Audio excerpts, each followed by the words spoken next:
আমাদের চারপাশে যা কিছু আছে সবকিছু যা দিয়ে তৈরি, আজ আমরা সেই অবিশ্বাস্য ক্ষুদ্র জগতের একদম ভেতরে যাব। চলুন সেই রহস্যটা একটু একটু করে খোলা যাক। এই প্রশ্নের উত্তর খুঁজতে হলে আমাদের এমন এক জগতে ডুব দিতে হবে যা কোনো সাধারণ মাইক্রোস্কোপ দিয়েও দেখা সম্ভব না। আর সেই জগতের মূল ধারণাটাই হল পরমাণু। তো চলুন দেখে নেওয়া যাক আজকের এই সফরে আমরা কি কি জানব। আমরা পরমাণুর একদম প্রাচীন ধারণা থেকে শুরু করে আধুনিক পৃথিবীতে এর প্রভাব পর্যন্ত সবকিছুই ধাপে ধাপে দেখব। প্রথমেই আসা যাক, এই যে পরমাণুর কথা আমরা বলছি, এই আইডিয়াটা আসলে আসলো কোথা থেকে? এর অস্তিত্ব প্রমাণের অনেক আগে থেকেই কিন্তু এই ধারণাটা ছিল। ব্যাপারটা কিন্তু আজকের নয়, একদম প্রাচীন গ্রিসের কথা। ডেমোক্রিটাস নামে একজন দার্শনিক ছিলেন। তিনি প্রথম বলেছিলেন যে কোনো জিনিসকে যদি আমরা ভাঙতে থাকি তাহলে শেষে এমন একটা কণা পাওয়া যাবে যাকে আর ভাঙা সম্ভব না। আর সেই কণারই তিনি নাম দিয়েছিলেন অ্যাটমস, যার মানে হল অবিভাজ্য। অনেক দিন তো এটা শুধু একটা ধারণাই ছিল। তারপর 1800 সালের দিকে এলেন জন ডল্টন। তিনিই প্রথম এই আইডিয়াটাকে একটা শক্ত বৈজ্ঞানিক ভিত্তির ওপর দাঁড় করালেন। তিনি বললেন যে প্রত্যেকটা মৌলের নিজস্ব আলাদা আলাদা পরমাণু আছে। কিন্তু পরমাণু কি আসলেই নিরেট একটা গোল বলের মতো? না, এর ভেতরেও আছে একটা আস্ত জগৎ। চলুন সেই জগতের মূল চরিত্রগুলোর সাথে পরিচিত হওয়া যাক। পরমাণুর এই জগতে প্রধানত 3 ধরনের কণা বাস করে। প্রোটন, যার চার্জ পজিটিভ; নিউট্রন, যার কোনো চার্জ নেই মানে নিউট্রাল; আর ইলেকট্রন, যার চার্জ নেগেটিভ। এই টেবিলটা দেখুন, কি দারুণভাবে এদের পরিচয়টা দেওয়া আছে। প্রোটন আর নিউট্রন, এরা দুজনই বেশ ভারী আর থাকে পরমাণুর একদম কেন্দ্রে, যেটাকে আমরা বলি নিউক্লিয়াস। আর ইলেকট্রন, ও খুবই হালকা আর নিউক্লিয়াসের চারপাশে নির্দিষ্ট কক্ষপথে ঘুরতে থাকে। এই ছবিটা দেখলে ব্যাপারটা আরও পরিষ্কার হবে। দেখুন, ঠিক যেন একটা মিনি সৌরজগৎ। মাঝখানে নিউক্লিয়াসটা হলো সূর্য, আর ইলেকট্রনগুলো গ্রহের মতো করে তার চারপাশে ঘুরছে। আচ্ছা, একটা প্রশ্ন আসতেই পারে, তাই না? যদি সব পরমাণুতে এই একই 3টে কণা থাকে, তাহলে সোনা কেন সোনা আর লোহা কেন লোহা? এদের মধ্যে তফাৎটা কোথায়? তফাৎটা হলো প্রোটন সংখ্যায়। এই যে পারমাণবিক সংখ্যা, এটা হলো একটা মৌলের আসল পরিচয়পত্র বা আইডি কার্ডের মতো। যেমন কার্বনের আইডি নম্বর হলো 6, মানে মহাবিশ্বের যে কোনো কার্বন পরমাণু আপনি খুঁজে বের করুন না কেন, তার নিউক্লিয়াসে ঠিক 6টা প্রোটন থাকবেই।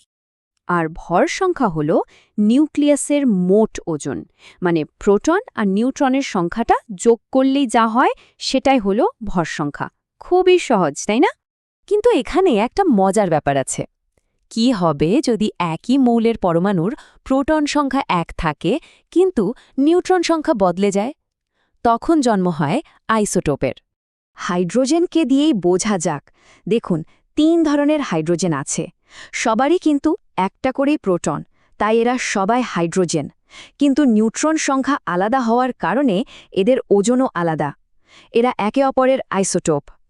সহজ কথায়, আইসোটোপ হলো একই মৌলের এমন সব পরমাণু যাদের প্রোটন সংখ্যা 1 কিন্তু নিউট্রন সংখ্যা আলাদা। অনেকটা একই কোম্পানির গাড়ির বিভিন্ন মডেলের মতো, তাই না? ইঞ্জিন একই, কিন্তু বডিতে হয়তো কিছু পরিবর্তন আছে। আর এই আইসোটোপগুলো কিন্তু শুধু বইয়ের পাতায় নেই, আমাদের বাস্তব জীবনেও এর অনেক ব্যবহার আছে। যেমন চিকিৎসার জন্য রোগ নির্ণয়, এমনকি কৃষিকাজেও এদের ব্যবহার করা হয়। এ তো গেল নিউক্লিয়াসের কথা। এবার চলুন পরমাণুর সবচেয়ে চঞ্চল আর সক্রিয় অংশটা নিয়ে কথা বলি, ইলেকট্রন।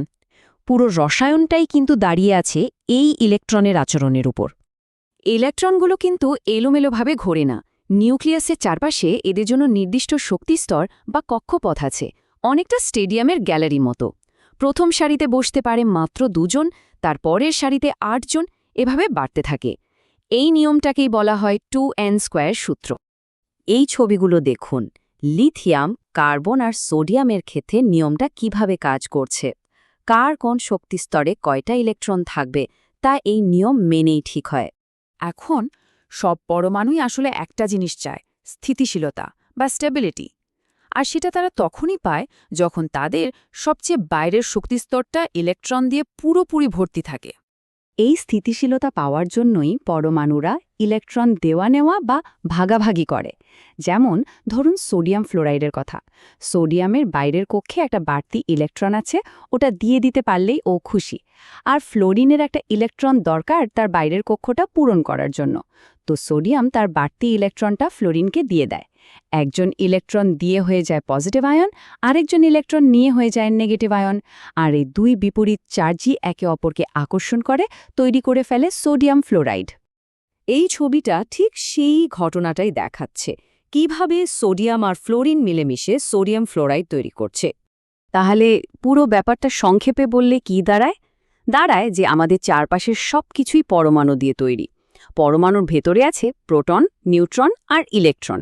প্রোটন সংখ্যায় ঠিক করে দেয় মৌলটা কি হবে, আর ইলেকট্রনগুলো কিভাবে সাজানো আছে তার উপরই নির্ভর করে পুরো রসায়নের খেলা। একটু ভেবে দেখুন তো, মাত্র এই 3টে সাধারণ কণার বিভিন্ন সজ্জা দিয়েই যদি আমাদের চেনা জানা সব কিছু তৈরি হয়ে যেতে পারে, তাহলে এর থেকেও সরল কোনো নিয়ম দিয়ে আরও কত কি তৈরি হওয়া সম্ভব, যা হয়তো আমরা এখনও জানিই না।